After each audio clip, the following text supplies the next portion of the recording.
ধুর, সত্যি 16টা আইটেম দিয়ে বাঙালি থালি, দাম শুরু মাত্র 149 থেকে, সঙ্গে ফিশ চিকেন মাটনের অ্যাড অন অপশনও থাকবে। ও পয়লা বৈশাখ স্পেশাল অফার, তাহলে তো কোনোভাবেই মিস করা যাবে না। থালিটাতে থাকছে লুচি, আলু ভাজা, পাঁপড়, সবজি বড়া, ঘি, বাসন্তী পোলাও, সাদা ভাত, শুক্তো, ভেজ ডাল, আলুর দম, মিক্সড ভেজ, চাটনি, গোলাপ জামুন, দই, সালাড, পান আর আইসক্রিম। খেতে হলে যেতে হবে বেলঘড়িয়ার রথতলার স্বাদের খাবার রেস্টুরেন্টে। হ্যাঁ হ্যাঁ, ফিশ থালিও পেয়ে যাবে, মাটন থালিও পেয়ে যাবে, চিকেন থালিও পেয়ে যাবে, কোনো চিন্তা নেই। আর খাবার দাবার কোয়ালিটি নিয়ে কেন চিন্তা করতে হবে না, কারণ স্বাদের খাবার হচ্ছে আমাদের চায়ের বাড়িরই একটা অংশ।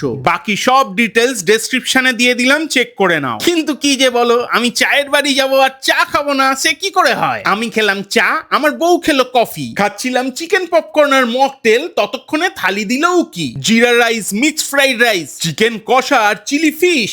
চায়ের বাড়ি গেলে এগুলো আমি কখনোই করি না মিস। কি যে অসাধারণ হয় প্রত্যেকটা খাবার খেতে, তাই তো আমি এরকম ছিঁড়ে ভুড়ে খাই পাত পেতে। যেও না তোমরা এখানে একা, পয়লা বৈশাখে স্বাদের খাবারে হবে দেখা।